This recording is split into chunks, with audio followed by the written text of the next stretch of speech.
Hey, folks, it's time for Lunch with Mal. And we're now broadcasting on our YouTube channel too. So, huzzah for that. Let me just do the requisite at everyone, and then we'll get the show on the road. Sometimes the video it suggests to me underneath the video that I'm going to comment on is just weird. They're just like unusual. At everyone. It always wants to like target a group that I'm in for our town. We're trying to target at everyone.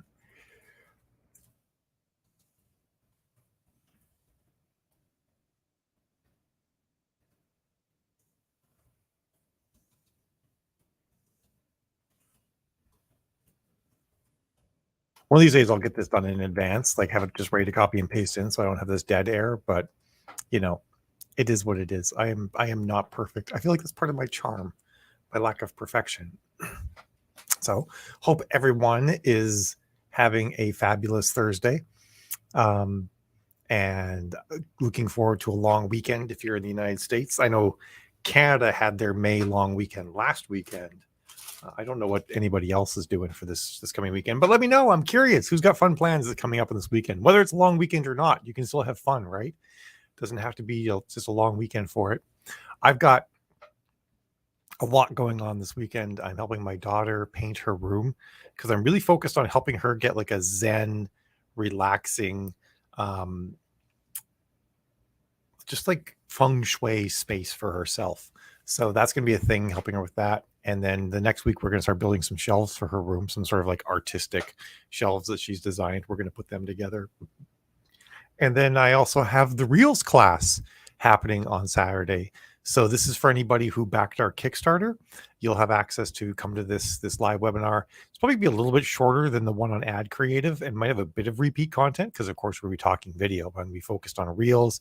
I'll be focused on using software to chop up reels, the longer videos, to make reels. So if you wanted to like do a reading or something like that, you don't have to go and manually edit all the software, use all the video.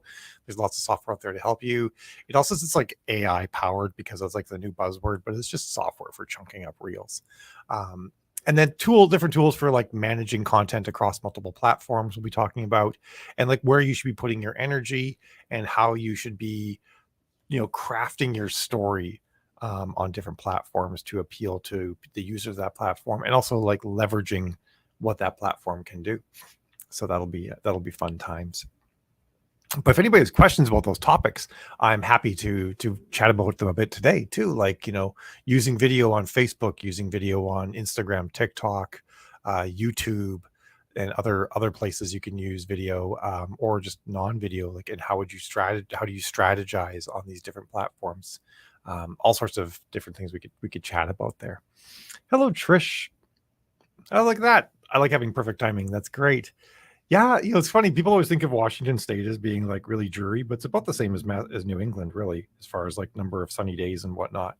And it is sunny here today too. Although the weather is determined, like bound and determined, not to warm up this summer. Like only 59, which is what in Fahrenheit? 10, 12, something like that. It's not that high. And I don't think it's going to get warm anytime soon either. At least it sure feels like it's not. All of my plants, like my tomatoes and whatnot, they are not happy about this weather. They want like real summer weather. Oh, look at that. Saturday 72 and Sunday's 80, and we're in the high 70s and low 80s next week. Well, that's finally that's happening, right?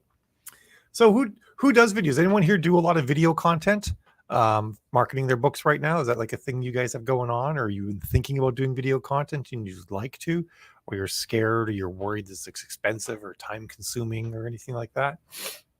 I'm game to get in the pool, honey, for sure.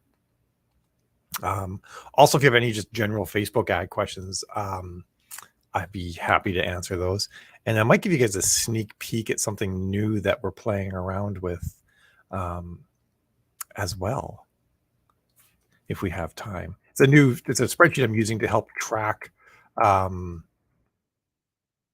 ad performance kind of like against each other in a way, like how your ads are all performing, not just like in like not like there's yes, you want to make sure ads are performing well in general, but you also want to say like which of my ads are giving me the biggest bang for my buck, the highest return on my dollar, and then focusing on those ads. So that's something that we're working on doing as well. I guess I can show you guys my template because I can't show anything with proprietary data, of course. So the sunny half of the state. Well, that's probably even better because here it's like is like Seattle. Boston and Seattle are not significantly different in the amount of sun, although Seattle's warmer. Well, Seattle's more even keeled. You know, Boston gets hotter in the summer and colder in the winter. Cool. Testing Facebook ads again, including video, is good. That's Trish that said that. Anybody else planning on doing that? I don't know if you've been, Trish, to our free 5-day Facebook ad challenge, but we've done, I think we did one in February. We'll be doing another one later this fall, I think, where we kind of walk through a lot of the basics on how to get Facebook ads running. We also have courses that were video courses that we always have running and stuff like that. Do quite a bit of short video testing reels. So is the short video that you do, are they reels or are they like regular video and you're testing out doing reels? I'm kind of curious about that. And what's the video for? I guess it's all for books, right? Given your username.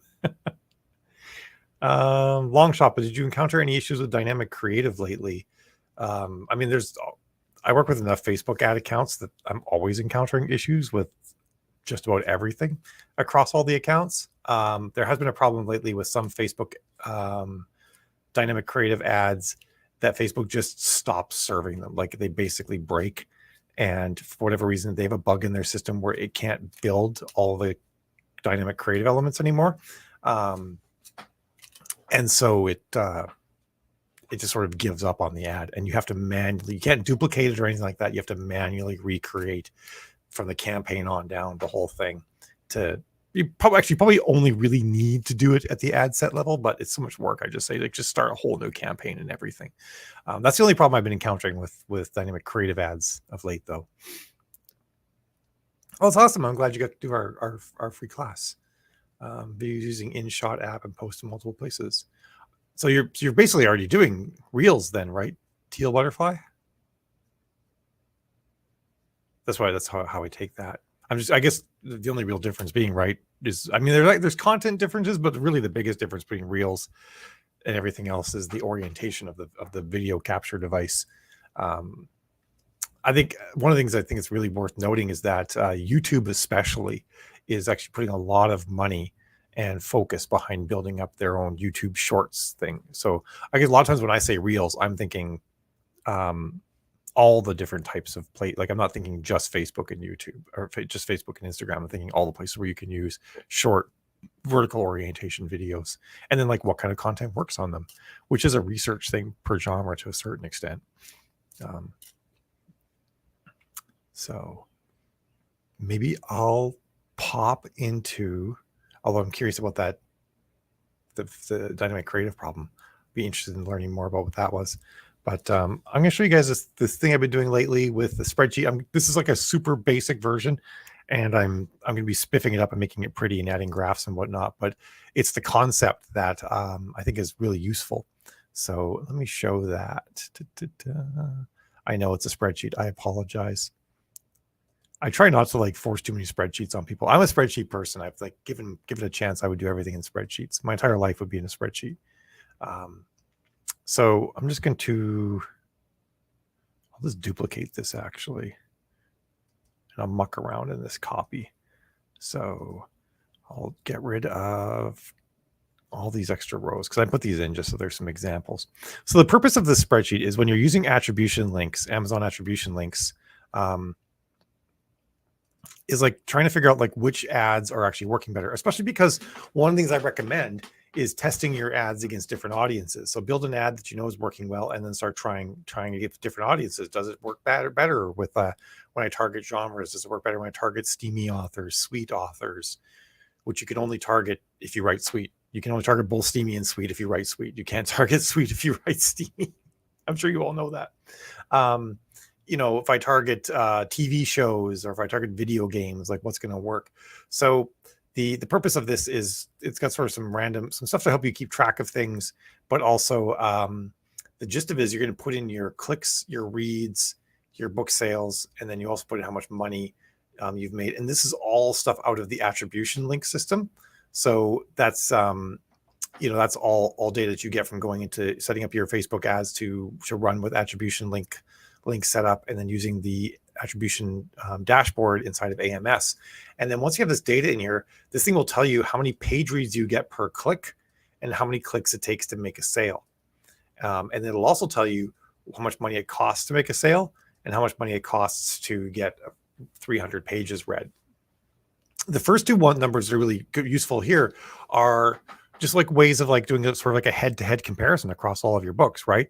Like this particular ad that's in row number 4 is getting 10 pages read for every click, and it's like selling a book every 15 clicks, which honestly is really good. Those are good numbers. What I'm finding as I'm starting to put a lot of ads into this tracking is that a decently performing ad can be around like 7 or 8 reads per click, but good performing ads are up around 10 reads per click or more. And the number of books you have in a series will of course affect this. The longer your series is, the more you can tolerate low numbers, because that read through will make it up for you.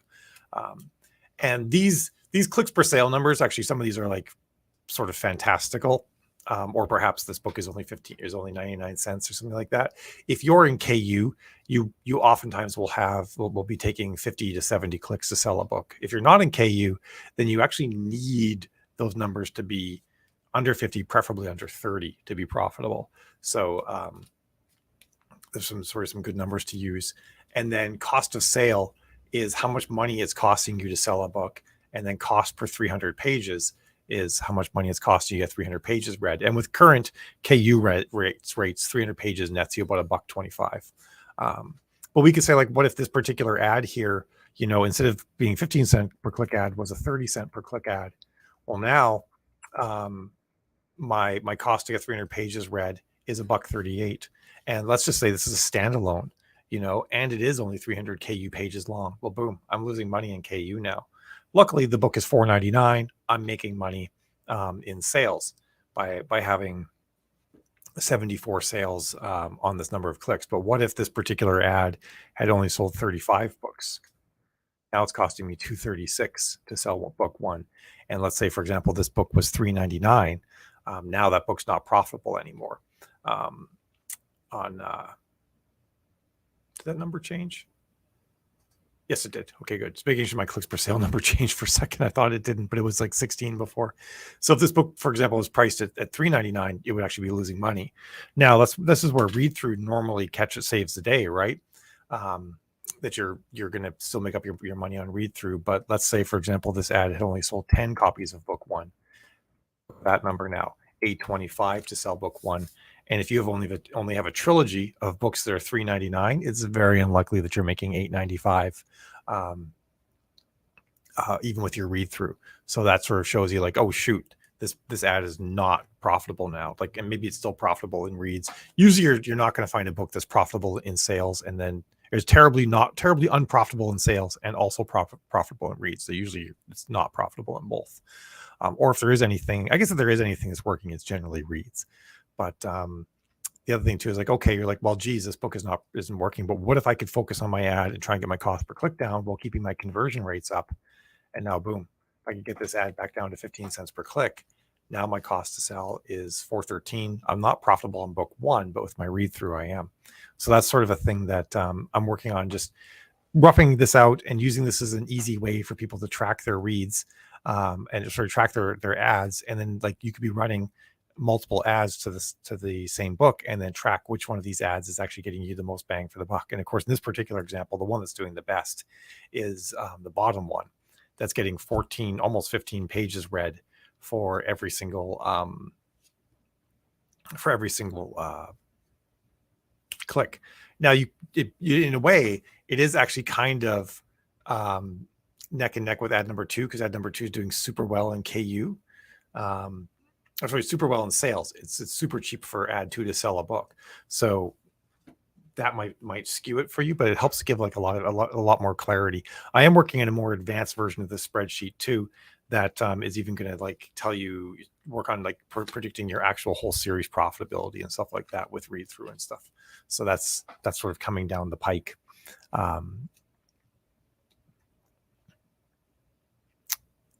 Lost the sound and didn't hear my answer. Karen Winter. It's actually only showing you as Facebook user in the comments. So I'm actually not entirely sure what your question was. And Facebook is now, I have it up in Facebook too, but it's refusing to load the comment history. Let's see, was your question, Karen, about dynamic creative? If it was, let me know. So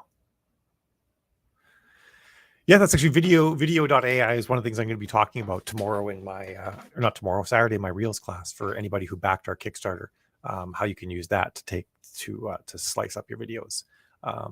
Such a weird, I don't know, the name for some reason just looks so strange for me, yet it's so obvious, like video kind of works, I guess. So anyway, yeah, that's I'm curious if anyone has any questions about the sheet, if you're just like, oh my God, Mel, this is gorgeous, or this makes my brain hurt to look at something like that.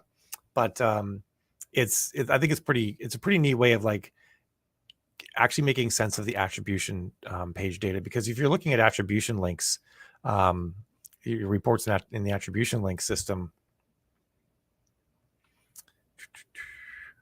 let's see, can I share just a portion of the screen here? Oops. Present, share screen. No, it doesn't support this. It doesn't support like just sort of like drawing on part of the screen to share it. Let me bring up my own ad accounts. I had like a perfect example that was a client account, but I can't, of course, share client screens on here.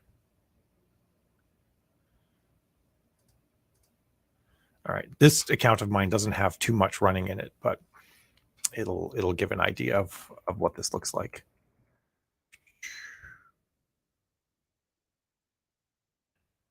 Way too many AMS accounts. Most of my AMS stuff I've been running for eons on what's called the Advantage platform, and the Advantage platform doesn't track KU reads, but it actually works a little bit better. But it's also something that you can't get on anymore. They're just letting people who are previously on it stay on it, but you can't get new accounts on it. So I don't normally show it, but I do run some stuff in here for testing. So like I'm just saying, like if you were looking at this particular set of 3 ads, and these are all going to different series, but you might look at them and say like, you know, which of these is working better? This top one has 7,000 clicks and it's got 30,000 page reads. So that seems really good. But then, you know, this next one down is 5,000 clicks and 8,000 page reads. And then the bottom one is 2,600 clicks and 9,500 page reads. And you're like, okay, well, you know, it's got the bottom one has way more page reads with way fewer clicks, but the middle one has so many book sales. It's got 35 book sales versus 14 book sales. Which one of these is actually performing better? And it can be hard to tell when you're looking at the numbers like this.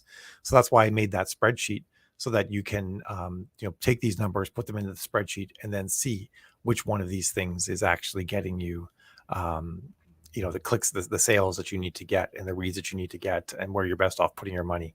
In this particular series, by the way, it ends up being that top one is winning. The middle one's the worst, and the bottom one is second best as far as like overall profitability, even with those 35 sales on the second book. The top one was a little bit tricky though, because it's omnibus. So it's a 4-book omnibus, and there's actually 4 omnibuses in the series. So it can be a little bit sideways, because the way the tracking system works in here with attribution links, it's a 14-day window. Anything that happens longer than 14 days in the past doesn't get tracked in here. So omnibuses, people tend to read them a little bit faster. They kind of binge their way through them. Not omnibus, whereas individual books, they tend to have more drop off and whatnot, and people might read them a little bit slower, and you don't capture as much of the reads for, say, book 3, 4, 5, or something like that. Also, because if someone if someone goes and buys book one through a website link and gets tracked, because so if I click a link on my phone, it takes me to the page. I'm like, "Ooh, cool! I love this. I'll buy book one," and you buy it, and then it of course tracks that sale. And you buy book two on your Kindle, it doesn't track that sale. So you end up with like sort of a very steep reads drop off on standalone books in your read through. Whereas an omnibus, because that purchase happened, in a trackable way, all of the reads in the omnibus get tracked. So it does take a little bit of like, playing with the numbers to deal with the fact that high chunk of reads on that omnibus are skewed a little bit by the fact that all of those reads are tracked so long as someone reads it in 14 days. Whereas on standalones, it tapers off very quickly, because if they buy those books, like I said, on their Kindle or something like that, it's not going to fall under the tracking. So that's why I made this spreadsheet, was just to help get a better idea. This current version doesn't actually account for omnibuses yet, for that particular omnibus factor. So I kind of had to apply my own thinking cap to that. But that is something I'm working on as well. Like, how do I account for the omnibus factor when looking at tracking and whatnot? Actually, this is just an example, so this doesn't really map to that. But on my own personal tracking where I was doing this, I did have to account for the omnibus factor. But like I said, I do feel like this helps you to understand. And like if I had like an ad in here, for example, that like let's say that this one only got 500 reads. Now it's like, this one ad is like only 3.89 pages read per click. Now I know for sure this is one I'm not going to put my money behind. I'm going to put my money behind the top one, the bottom one, and then perhaps see if I can do something to bolster this third one a little bit, get it working a little bit better, and then add more money to it as well. So I think it's some pretty useful things to consider. All right. So the question is, dynamic creative problem. When you create ads using it, or even do two texts with dynamic off, the data in Facebook looks great, but the conversion in the attribution links is 0. Static ads with one text, one photo are doing okay. Took me months to figure out this dynamic creative. Stopped working on the start of April. I have not encountered anyone else with that issue. I kind of wonder if you're putting the dynamic creative link in the wrong spot. If you're putting in the website URL or the display link box. If you're putting the display link box, it won't actually work. I'd almost need to see a screenshot of what your dynamic creative, what it looks like in dynamic creative where you have the ad link. Because that's not, dynamic creative won't do anything with the link. So provided the link is correct, it just uses it. So it shouldn't be causing that. So I kind of feel like you might be putting it in the wrong box. It also seems like that might not be it, but it's the only thing I can think of that would do that, because I run at any given time with the clients I'm working with. We're always working with at least 50 clients at any given time, and 99% of them run dynamic creative, and I haven't seen that problem with any of them. So we're probably talking across 50 times 5, 250. Actually, that seems like low. It's probably more than that. Probably 400 or 500 ads right now that I'm sort of like keeping an eye on, or people on my team are keeping an eye on. I don't think we've seen that at all. So I think it might be the display link versus website URL boxes, because they are named slightly different and in slightly different places, whether if you're on dynamic or standard creative. Trish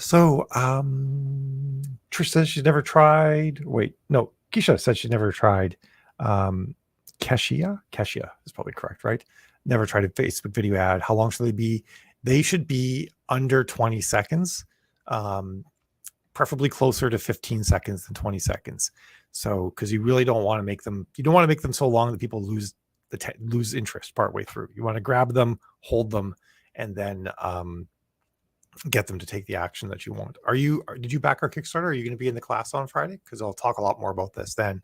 But the other thing too is, like, a lot of people, especially back when the whole book trailer thing started, people were sort of making ads. They weren't sort of making ads. They were making ads that were basically their entire blurb, slowly spelled out, section by section through this ad. And it was mind numbing to try to read this thing. You really want something, you want your tagline, basically your ad text. The only ad text you should be using is your tagline, one sentence, maybe two, And what I try to do is I try to have like a compelling video of something. My text rolls in. I switch to maybe, so half the sentence maybe rolls in. Then I switch video to like a second, um, video. So the video I like multiple segments in there, and the next segment is another video I found, and that's got like the sort of the hook in the tagline, and then the final screen, it adds in like maybe a video for keeps playing for a couple of seconds or whatever, and my 3D book image kind of comes in, and then like get it on Kindle Unlimited or something like that. Although usually I try not to make a pricing sell. I try to make an emotional sell, like join the fight, or something like that. But you do want to be really quick. And the great thing too, by the way, with using video is Facebook doesn't really still like getting images with text on them. It still will penalize you for that, but it does not penalize you for having text and video.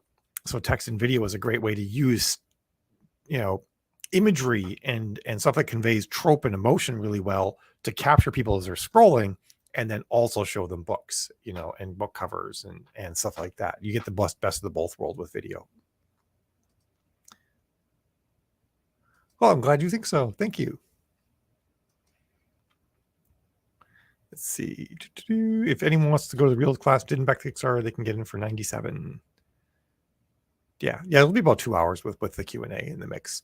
We'll probably talk about a lot of different stuff. I'll show some tools that you can use for managing video. And actually, we're going to talk a little bit more. We'll go a little bit beyond video, because we're going to talk about platforms where you can mix and match your content, and platforms where you can only do video, and then how to like build a strategy across all the different platforms and stuff like that. I've done this stuff myself with a couple of different accounts, and some of them have tens of thousands of followers and whatnot. One of them is close to 100,000 followers now. Although it's on TikTok, and TikTok is capricious, which is why I don't actually put a lot of my focus behind TikTok anymore. But so hopefully that was helpful for everyone who asked the questions. I do have to go now though, because I got to get ready for my next round of calls I have this afternoon with clients. But I also did a lunch with Mal on Monday where I talked about this past Monday. So you kind of go back and look through the group where I talked about targeting, and sort of there's a thing going on right now about sort of doing unrestricted targeting for your Facebook ads, which can work great and can totally bite you in the ass as well. And there's reasons why it may work great and it may not. And so understanding those reasons is helpful. And also, to be honest, I still would advocate doing some amount of targeting, because it just makes sense. And I get into that. So if you want to like watch the video from Monday, it'll be in our group. Just probably scroll down a little bit further, and that might help you understand that if you've been playing around with unrestricted targeting at all, it could be useful. Yeah, Gina, you should have actually already got the link to it. But you can reach out to myself or Jill if you didn't already. Yeah. Anything else? Any last questions? Otherwise, I'm going to jet. I feel a little discombobulated today. I'm not sure why. Probably because I didn't think about what I was going to talk about until like a second before I sat down, because I was on a call and then I had to get on another call to help someone with something. And I was like shoving food in my mouth and sitting down like, what am I going to talk about today? But I'm really excited about the spreadsheet. I just kind of like, it's not super compelling to be like, hey, let's talk about spreadsheets. I guess to some people it is, right? Like, you're out there, my spreadsheet nerds, you know who you are. But it's going to become something really pretty, and it is going to become the concepts I'm fleshing out in the spreadsheet are going to become foundational in the ad software I'm building. So you didn't hear that here, though. You didn't hear me say that I'm building ad software. It's like ad management and reporting software, but it's going to take all the guesswork out of ads. I'm really excited about it. So you stay tuned for that as it starts rolling out. But there'll be a lot of really great tools of like, because there's so many things we need to be doing, right? Like, we need to know what our read through is, and we need to be tracking our read through, so that we know when I sell book one, I make this much money. And then you need to know how much money does it cost me to sell book one, and am I profitable every time I do it? And we need a way to sort of say, like, are the ads working and profitable separate from the organic sales you're getting? And by organic, I mean basically sales you're getting that are not being driven by paid advertising. so you can, because some people will be in a situation where they'll be getting a lot of organic sales. Maybe they're getting swaps, maybe they got some Amazon magic running for them in the background. Their newsletter works really well, and they're running Facebook ads and AMS ads, and they think the ads are driving a lot of that traffic, but they're really not. And then eventually all that other organic traffic, falls away, and they think their ads are running terribly, but their ads are running about the same as they've always been. They just weren't responsible for all the traffic, and then they kill the ads, and then everything dies. Um, so understanding really where your sales are coming from is a crucial part of doing this, and it's like one of the hardest parts of doing this. So that's sort of what I'm working the problem I'm working on tackling, because it's like my biggest problem too, because we work with so many ads clients. So anyway, all right, now I really do need to go. It's great chatting with all of you. I hope you all have a fabulous weekend with whatever you got going on. I hope it's fun, and I hope it's warm and lovely where you are, and I'll talk to you later. Bye.